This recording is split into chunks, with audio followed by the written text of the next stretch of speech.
Почитувани, дорека Скопје се гуши во урбанистички хаос, Орце Ѓорѓиевски, кандидатот на ВМРО ДПМН, молчи за дивоградбите во Чаир.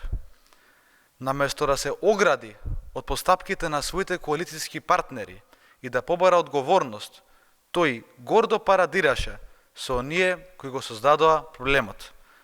Над 150 незаконски дивоградби, криминал тежок на 200 милиони евра, узурпиран простор, мала претворени во бетонски џунгли и загрозена безбедност. Тоа е резултатот на политиките на коалицијските партнери на ВМРО ДПМН, што Орце денес ги одобрува. Зошто Орце воопшто не понуди решение за проблемот со дивоградбите? Дали поради бизнис интересите на власта, таа ли улога Мицкоски му ја додели на Орце овој пат? Дивоградбите не се само локална приказна.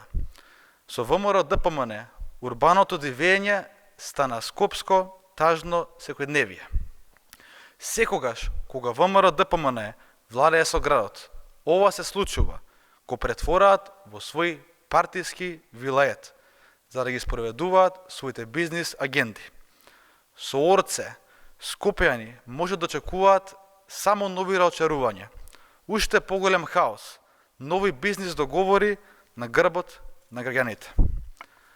Наместо решенија, дивоградбите ќе продолжат.